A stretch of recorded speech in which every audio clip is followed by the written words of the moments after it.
Safety for your retirement money isn't just about minimizing obvious risks. People say that because they don't care to prepare for much more unlikely but still real hidden risks. With that in mind, here are the 3 safest places to keep your retirement money. Number 1, the government. Given everything else in this list relies on the US government, it's only appropriate this is first. We're going to break this down into 3 categories. Number 1 is our treasury bills or our T-bills. These are going to be our shortest term. Second is our T-notes. These are going to be a little bit longer term than our T-bills. And third is going to be our T-bonds, our treasury bonds. These are going to be our longest term. As a bonus, we have TIPS or Treasury Inflation Protected Securities. These are going to go up and down with inflation. They're still taxed federally, but that assumes that the CPI is adequately accounting for inflation. Number 2, insurance companies. Now there's only 2 real institutions left that we could put on this list, which are insurance companies and banks. And when we look at where they're keeping their assets, how much of those they're keeping in cash to be able to pay out, or otherwise their loan to value ratio, look at their history during the past financial crises, and really their willingness to screw people over for gain, it becomes pretty clear. Now, I'm not saying insurance companies are infallible institutions, but you get the point. First, we're going to break this up into 2 categories. We have our high-quality fixed annuities.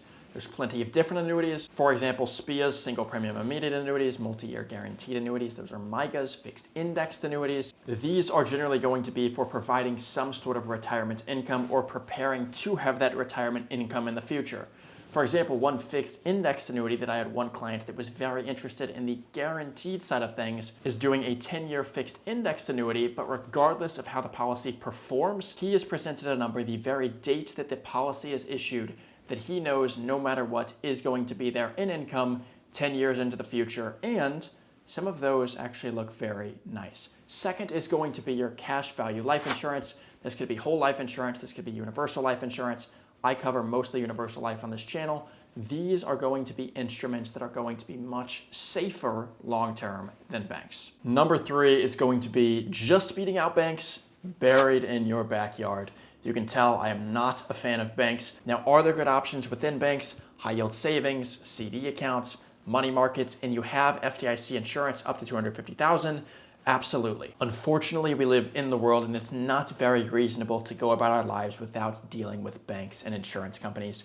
Given that we do have to do that, obviously my preference is keeping at least the most considerable amount of your cash that you want to keep safe within insurance companies as opposed to banks. Hopefully this was helpful. If it was, I release videos 5 times a week. Subscribe,